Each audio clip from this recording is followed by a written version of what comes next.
Paw Patrol is a series for children, but this is not a video for children. As they say, when something goes wrong, blame Canada. I'm kidding, of course.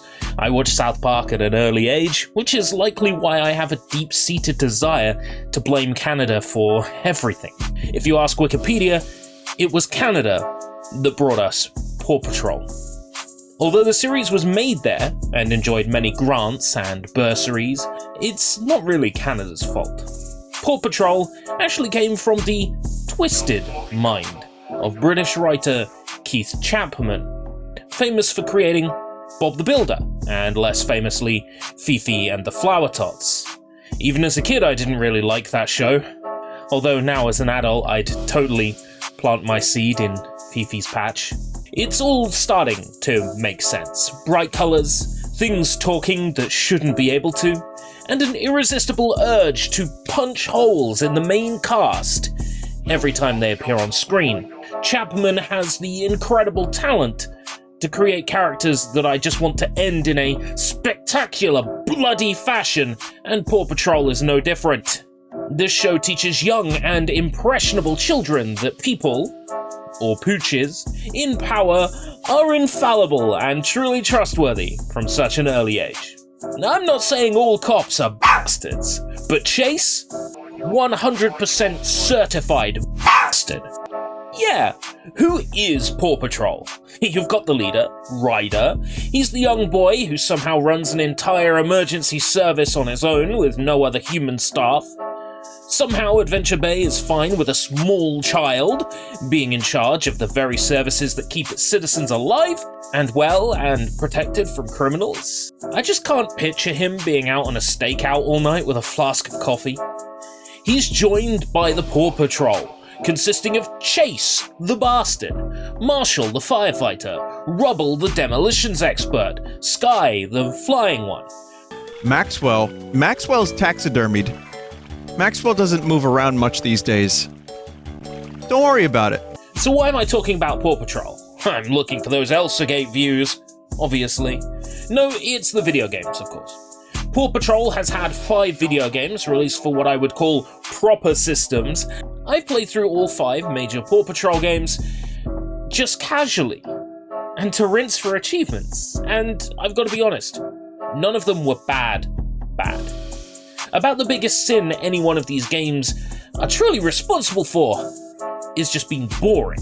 None of them are particularly unplayable, and it's easy to dismiss a show like Paw Patrol, like I did several times during the opening, but honestly, it's a good show, and kids seem to like it, and the games, they're quite faithful to the show, at least in visual appearance. Maybe by putting together a tier list of Paw Patrol video games, I can get a better understanding of what it is about the franchise that keeps drawing me in, despite the experiences I've had being mostly unremarkable. So let's get on with it. There were Paw Patrol mobile games, metric tons of them released for Android and iOS. I don't plan on touching these.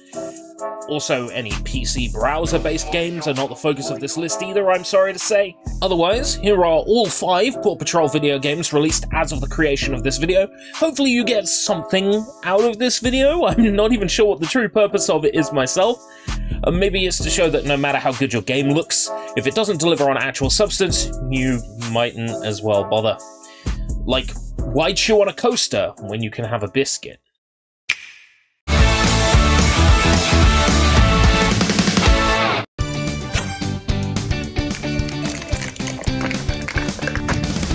Paw Patrol in a row!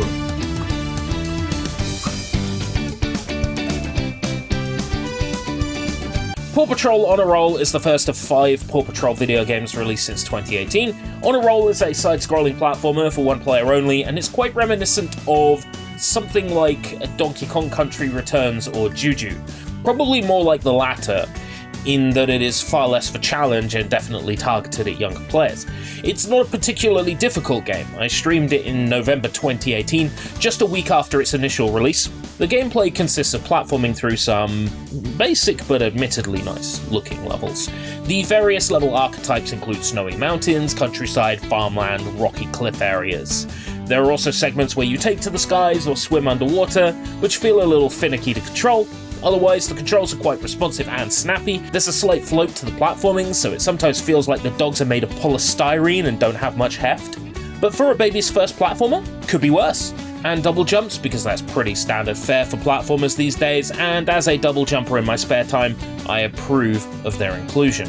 Throughout the whole game, Ryder bombards you with his verbal diarrhea. It doesn't matter if it's the first time you've interacted with a rope to open a door, or the 50th time, Ryder will tell you every single time what you need to do. If there's any one major criticism of the game that I have, it's certainly that Ryder talks all the time. And, of course, he only has about 3 animations, so you're going to get bored very quickly. Unfortunately, you're going to find that this is a common trait amongst most, if not all, the Paw Patrol games. Great job! We're almost there! Great job! We're almost there! The path to get to the maze. You got the pup treats. Press X to do a big doggy poopy poop. Press B to Scooby Doopy the big poopy poop. You got all of the golden paw prints. You got all of the golden paw prints. You got all of the golden paw prints. Well done, Mr. Black. Possum climbing. Let's Possum climb. find and collect all of the pup treats that you can. Thankfully, you can turn his voice volume down to 0. Once you do, the experience is much more bearable. So I said that these Paw Patrol games do a great job of replicating the show's visual style. Even with this first game, although the pups themselves don't look particularly alive, they stare into your soul with their large eyes, their 2,000-yard stares, combined with their gormless expression and overall seemingly lack of sentience. Their lifeless husks being paraded around each stage in a violently sick manner by a brainless toddler drooling all over the controller. And that's just me. The game's visuals are not bad, no, but clearly made with the lowest common denominator in mind, which for this title is the Nintendo 3DS. So the Nintendo Switch, PC, PS4, Xbox One, the game still has that lower poly, slightly lesser detailed look. Thankfully, the very stylized aesthetics of Paw Patrol do a lot of the heavy lifting here. The other Paw Patrol games going forwards would get to use more of the original voice cast, sound recordings, catchphrases, etc. This first game could easily be a completely different game with the Paw Patrol license applied to it. Before each mission, or as the game calls them, adventure, Ryder, who as we ascertained is the leader of the Paw Patrol, briefs the pups on the mission ahead. This is accompanied by a cartoon showing the situation and a comprehensive list of which pups are required for the mission and what tools they need. Despite only 2 or 3 pups being required most of the time, Ryder calls them all to the Paw Patrol HQ. I can't help but imagine Rubble is out there in Adventure Bay sniffing some Bichon Frise ass who gets called into Paw Patrol HQ just to hear that it's a Chase, Marshall and Sky adventure. I bet he's furious. I would be too. Big beautiful Bichon Frise bitches just on fire in the sky, you know. Tell me how you know. There are 16 of these adventures to complete, each one loaded with collectible pup treats and hidden golden paw prints. There aren't any hazards in any of the adventures. You can't fall into a volcano or a bottomless pit. There's no maniacal blonde-haired sunglasses-wearing virus-infected superhuman who only has 7 minutes spare to play with you. Or any trolls with violent tendencies to make pizzas for. Nothing like that. Genuinely, this is the most low-stakes, take-your-time emergency servicing I've ever seen. And I live in the UK. Here come the little hyenas now. The very first adventure mission sees you rescuing some baby ducks who fell into a hole by spraying water into the hole to help them get out. Seeing as this is a farm, there's more than likely a bucket laying around and a faucet for watering horses or whatever. I don't see why we have to send some strapping young pups out to make a big deal out of nothing. The more I think about it, the more the Paw Patrol strikes me as a money laundering operation. Massive HQ with a slide, several vehicles, technologically advanced pup pad computers. You don't need all of that every time Timmy falls down the well. Skippy had none of that. But to be fair, Skippy only ran for 91 episodes, not 212 at time of writing. During the adventure, you'll sometimes be forced to halt to complete some kind of puzzle. Whether it be using the right tool for a job, or completing an overhead maze, sniffing for clues, you cannot answer any of these questions incorrectly. The game just waits until you give the right answer. Like a lot of Dora the Explorer games that I've also played casually as a grown adult for some reason, the game will eventually attempt to funnel you into making the right decision by telling you the correct answer, highlighting it and informing you of the button to press. It will only do this if you continue to deliberately get the question wrong, or repeatedly choose the wrong puzzle solution on purpose, so even here there's no real stakes, and no punishment for getting things wrong. In fact, the only way you can truly lose is if you're playing this game for its achievements or trophies, and end up missing a pup treat or a paw print requiring you to replay the level. And of course, the whole time, be subject to Ryder once again repeating the same dialogue and animations over and over again.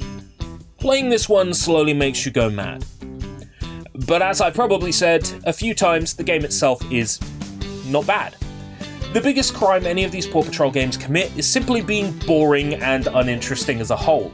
There's nothing particularly wrong or offensive about On a Roll, other than the way it talks down to the player and assumes they have the brain capacity of a stained dish rag. Is it a game I can recommend? Honestly, no. Not even for achievement hunters, hell, not even for parents looking for a video game for their ween to play. Had the game featured 2-player multiplayer, I might have been able to sing its praises a little bit more.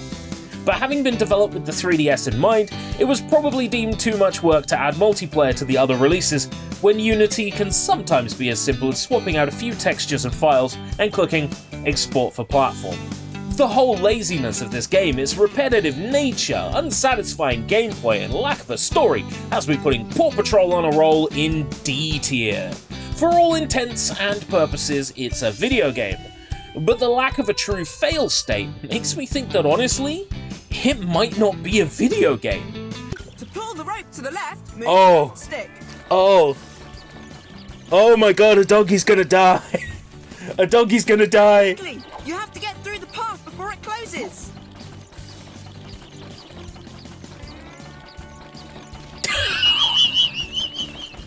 Let's try again. Once you pull the rope, It's barely a game, and it's ultimately just boring. When you beat the game, there isn't an ending per se, no credits, no well done for beating the game. You have to seek out the credits within the options menu, where the people involved were so embarrassed they refused to leave their names on screen for more than a couple of seconds. They knew. the left stick to No save, credits, rescue. no well done, you've Look, beaten the game. learned a new bag. Bill McIntosh, Kevin McIntosh, Andrew McIntosh, you all suck outright. I don't get to look at them for long enough. They've done this deliberately. Paw Patrol Jam? From Poland? What next? Mighty Pups always struck me as kinda strange. The premise is that a meteor from outer space crashed into the water just off Adventure Bay, and interacting with the meteor gave the Paw Patrol pups superhero powers. I barely bought the idea that these pups could drive vehicles, operate machinery, and talk, but now I'm expected to believe they have special powers? Yes, I'm expected to believe that the Paw Patrol pups have some kind of tangentially related superpower. Similarly to On a Roll, Save Adventure Bay features several stages where you can play as different pups and use their vehicles and skills to complete basic puzzles. The gameplay itself now takes the form of a 3D platformer. The stages are still fairly linear, but the different perspective helps shake things up. The environments and missions themselves are much larger, with more varied locations, with multiple areas often connected by vehicle sections. There are now a total of 7,250 pup treats to collect throughout the game, which unlock minigames and other features. The whole thing can be played in 2-player co-op, meaning that if you're a family with 2.5 children, now 2 of your 2.5 children can play the game at the same time, meaning you can do even less parenting than usual. A word of warning to anybody who is intending to stream or cover this game. If there's anyone out there that fucking crazy, They either replicated the show's intro sequences 1-1, or used clips from the show directly. It's a content ID nightmare that will 100% get your video blocked worldwide. It's the reason why, to this day, one of my most popular streams, the stream of this game, is not available for public viewing.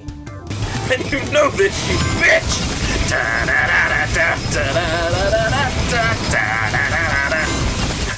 In terms of approaching these games as a completionist, the driving and flying sections can be pretty harsh on timing, and I had to play a few of the stages multiple times to collect everything.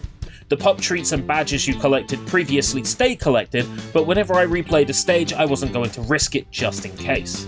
This meant a lot of backtracking through these stages over and over, just because the timing is tight on some of the treats. It's not super brilliant game design, but did you really expect that for Paw Patrol? Save Adventure Bay actually has something resembling a plot, culminating in a boss fight with a giant robot. Every time you use your superpowers, it's just a quick time event of some kind, so the final boss is a long string of these back to back. It's not over when you beat the game though, as unlike On a Roll, Save Adventure Bay has a whole slew of extras to unlock, and all of these must be beaten to collect all of the pup treats in the game, as only around half of the pup treats are found in story mode.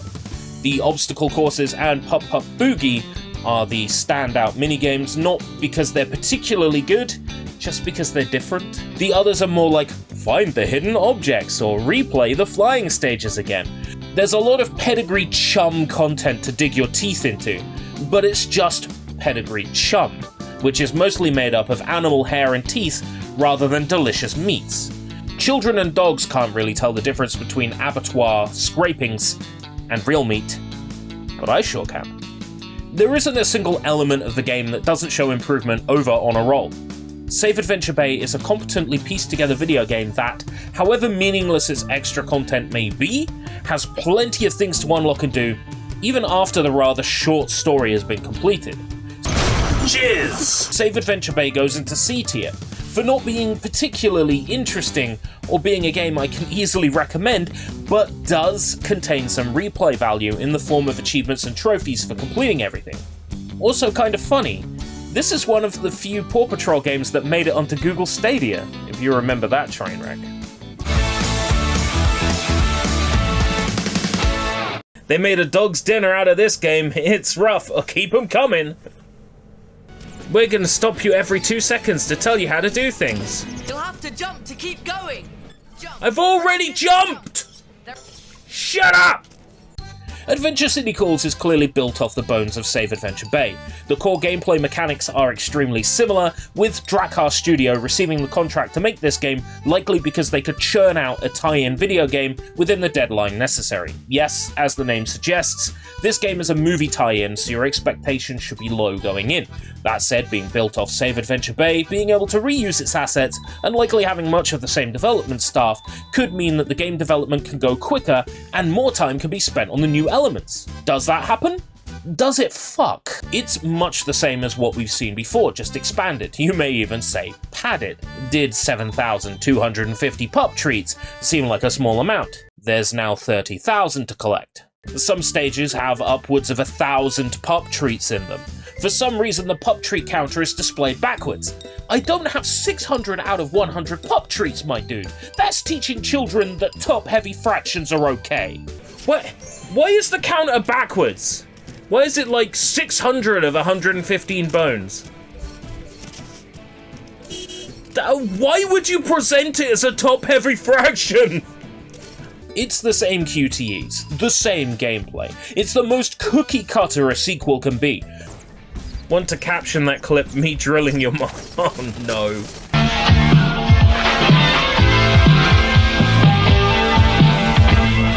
More, but not necessarily better. Paw interaction. Press this inside the circle to activate the paw interaction. Paw interaction? Is that when somebody stops you on the street and asks you for money? While the visuals are nicer, there's some shading going on, especially on objects, some nice lighting here and there. It doesn't look flat, and it doesn't look like a TV show. It does have a movie vibe. Not half bad. I don't like Ryder's appearance, but I'm assuming that's more in line with the movie design. When I play this, I can't help but think both this and Save Adventure Bay were in development at the same time.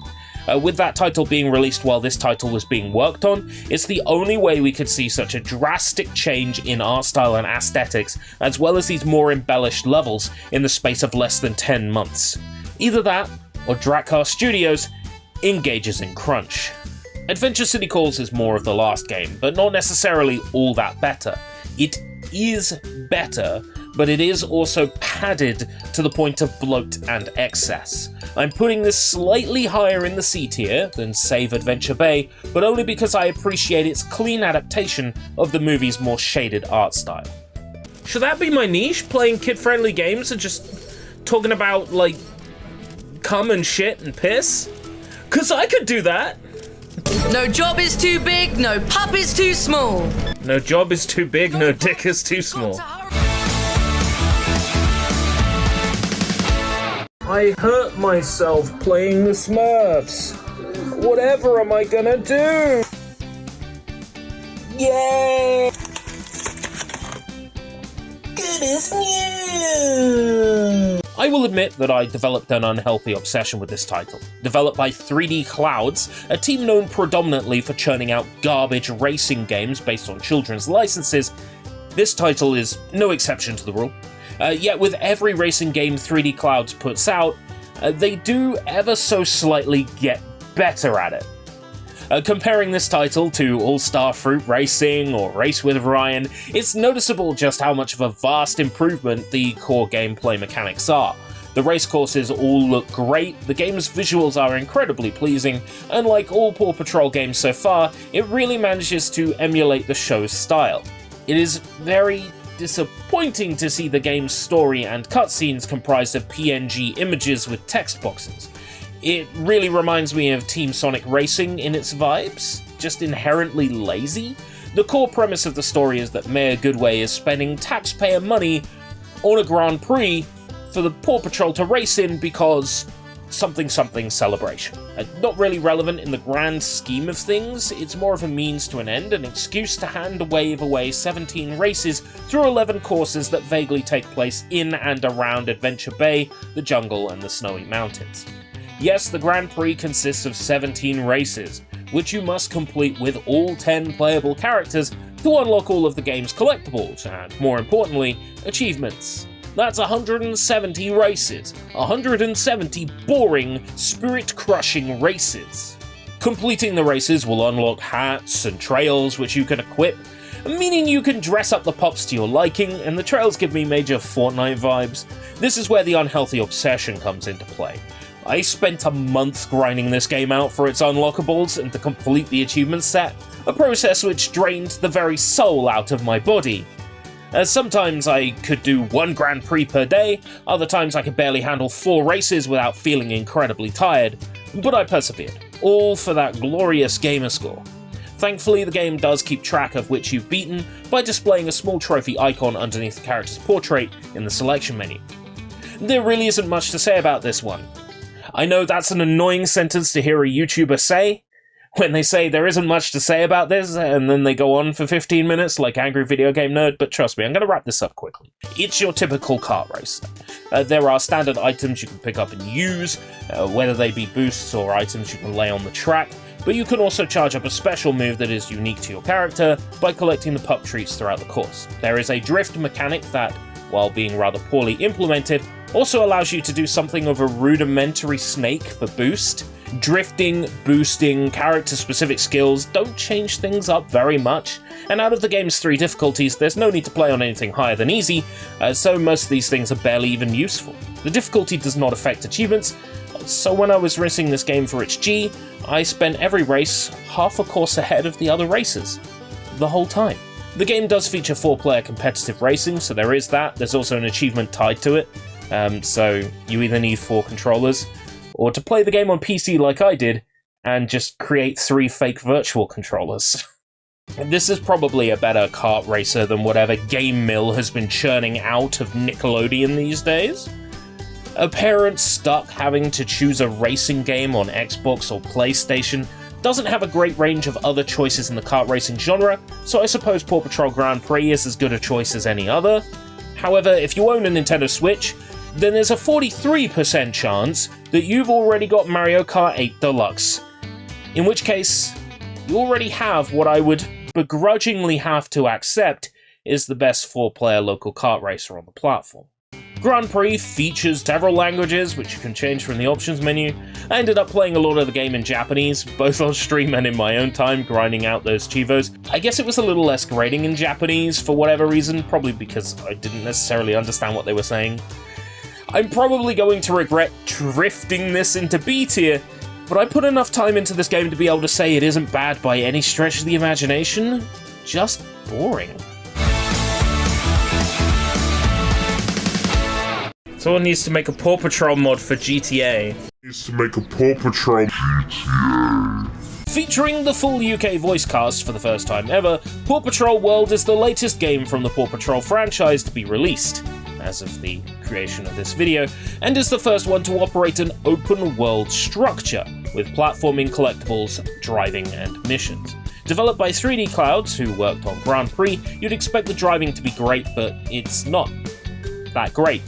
No accelerate button, no drifting, it's just moving the stick in the direction you want to go. Hugely disappointing after the kind of decent driving gameplay we know the studio is sometimes capable of. You're dropped into Adventure Bay, able to travel the map on paw or by vehicle. There are story missions offered by Ryder. Each of these usually consist of driving or running somewhere and then choosing the right pup in order to complete an action. The game has a toggle in the options to automatically swap to the right pup. There is genuinely no reason to have this turned off. The endless switching is boring, but having it done for you makes it just that little bit less painful. There are 4 big open areas to explore: Adventure Bay, the jungle, the snowy mountains, and the 4th one which I haven't got to yet. I'm sorry. Each one is filled with pup treats to collect, badges to find, and side missions to complete.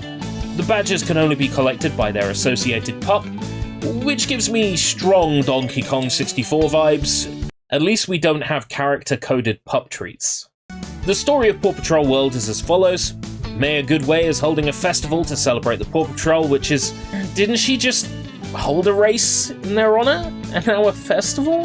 Anyway, Goodway's obsession with the Paw Patrol aside, the festival is hijacked by the villainous Mayor Humdinger from Foggy Bottom. He and his KKK, Kitten Catastrophe crew, have destroyed public property, terrorized the locals, and worst of all, given us a conflict to resolve, therefore meaning there's a game to play. So the game's main story missions are focused on restoring each area so the Paw Patrol Festival can go ahead, while the side missions normally revolve around helping people find lost objects or things along those lines. There's a pirate who needs help finding his buried treasure. There's a bear who needs to be rescued from a pile of snow, a monkey who needs bananas to snack on, that sort of thing. Mandy needs our help. What? Do you want a snack? Then get your own! There's fucking bananas in the trees! Every mission you complete and item you find will reward you with pup treats. Pup treats fill up a meter in the top right, which when filled will unlock something new. Hats, vehicle stickers, posters, postcard stickers. They're all there, so every few minutes the player gets a little rush of dopamine from unlocking something new. Honestly, that's kind of compelling. I've always said I like unlocking clothes and hats and stuff, but they're all recycled from Paw Patrol Grand Prix pretty much. It's still nice to have them. Each area ends with you damaging Mayor Humdinger's blimp. It's very formulaic. Just because a game is for children doesn't mean you can phone it in, you know? 100% a kid would drop this game before finishing it. I almost did. I still haven't got round to finishing it. Once again, it's just simply boring.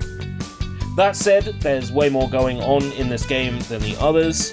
Hell, about the only thing outside the boredom that truly holds it back is the driving controls. With drop-in, drop-out, 2-player co-op and big open areas to explore, there's a lot to love here.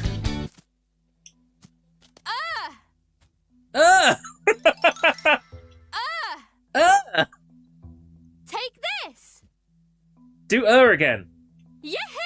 Do again.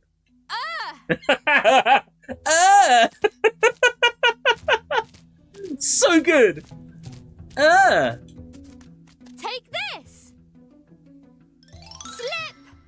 Say Yahoo! Say Take this! Say Whoa! Say